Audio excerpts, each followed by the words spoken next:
তো করিম ভাই আমার যেটা বললো যে কয় যে দেখেন আমি অনেক সময় মসজিদে যাওয়ার পরে পানির তৃষ্ণা লাগলো, যদি মসজিদে পানি থাকে আমি নেই না। আমি এই জন্য নেই না, আল্লাহ পাক আমাকে তৌফিক দিছে কিনে খাওয়ার মতো। তো আমি যেহেতু তৌফিক আছে আমার কিনে খাওয়ার মতো, সেই ক্ষেত্রে এই মসজিদের পানিটা তারাই খাক হয়তো যারা কিছু নিম্ন আয়ের মানুষ আছে, গরিব মানুষ আছে, যারা হয়তো কম ইনকাম করে, এদের জন্য হলে ঠিক আছে, কিন্তু আমি এই জন্য নিই না। এইটা হলো বিবেকবোধ। তো আমি ওনাকে বললাম যে দেখেন এটা হলো একটা মানুষের বিবেকবোধ। আপনার যদি বিবেক কাজ করে, আপনি যদি এটা মনে করেন যে এই জিনিসটা আমার প্রয়োজন না, আল্লাহ পাক আমাকে তৌফিক দিছে, আমার কিনে খাওয়ার মতো তৌফিক আছে, অবস্থান আছে, সেই ক্ষেত্রে আমি একজন গরিবের হক কেন খাবো?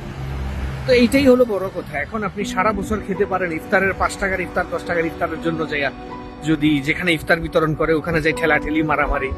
কালকে তো ভয়াবহ অবস্থা একটা একজনে আমার ফেসবুকে দেখাইলো। তো এগুলো আমাদের জাতিগতভাবে যে পৃথিবীর যে আমরা যারা প্রবাসীরা বিভিন্ন দেশে কাজ করি থাকি, এটা আমাদের জন্য যে কতটা লজ্জার, জাতিগতভাবে যে আমাদের ইমেজটা কত নষ্ট হয়ে যাচ্ছে, কত খারাপ হয়ে যাচ্ছে, এই জিনিসটা ওরা হয়তো কল্পনাও করতে পারে না।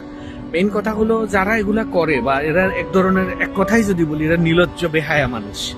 এরা অবস্থানের কথা না, এদের হলো যে একটু মানে লজ্জাটা নাই, শরমটা নাই। যে ব্যক্তিগতভাবে একটা মানুষের যদি লজ্জা না থাকে, আপনি তাকে জোর করে